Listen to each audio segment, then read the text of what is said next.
وَأَنفِقُوا مِمَّا رَزَقْنَاكُمْ، اور رزق کا لفظ جو ہے قرآن مجید کی اصطلاح میں صرف مال کے لیے نہیں آتا.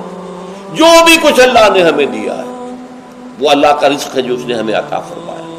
اولاد بھی رزق ہے، مال بھی رزق ہے، اور جو چیزیں ہمارے اندر رکھی ہوئی ہیں وہ بھی رزق ہے. وَأَنفِقُوا مِمَّا رَزَقْنَاكُمْ مِن قَبْلِ أَن يَأْتِيَ أَحَدَكُمُ الْمَوْتُ، اس سے پہلے کہ تم میں سے کسی شخص کی موت کا وقت آ جائے اور موت آن کھڑی ہو. من قبل ان یاتی احدکم الموت فیقول، پھر اس وقت وہ کہے گا رب لولا اخرتنی الی اجل قریب، پروردگار کیوں نہ تو ذرا مؤخر کر دے اس موت کو مجھ سے تھوڑی سی دیر کے لیے. فاصدق واکن من الصالحین، پھر میں سب صدقہ کر دوں گا، سارا تیری راہ میں خرچ کر دوں گا، کچھ نہیں بچاؤں گا اور صالح بن جاؤں گا. ظاہر بات ہے جب آدمی دیکھ رہا ہے کہ میرا تو اب یہاں سے کوچ ہے تو یہ مال تو رہ جائے گا تو وارثوں کے لیے رہ جائے گا، میرا تو نہیں. لہٰذا اس وقت وہ تیار ہو جائے گا کہ اگر ذرا مہلت مل جائے. موت سے پہلے پہلے اسے خیال نہیں آئے گا. موت سے پہلے پہلے تو وہی لفظ جو سورہ تکاثر میں آیا، الہاکم التکاثر، وہی الہا، لا تلہکم اموالکم ولا اولادکم، وہی لفظ ہے الہاکم التکاثر. تمہیں غافل کیے رکھتی ہے محتاج کی طرف، اور مال اور مال اور مال اور مال.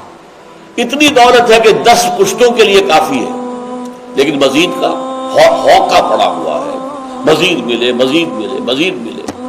الہاکم التکاثر حتی زرتم المقابر، یہاں تک کہ تم قبروں تک پہنچ جاتے ہو. اس وقت تک یہ جو تمہارے اوپر غفلت طاری کیے رکھتی ہے شے محتاج کی طرف.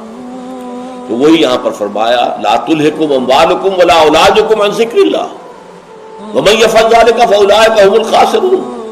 وانفقوا مما رزقناکم من قبل ان یاتی احدکم الموت فیقول رب لولا اخرتنی الی اجل قریب، اے اللہ کیوں نہ تو ذرا تھوڑی دیر کے لیے مؤخر کر دے میرے اس وقت کو، اس موت کو.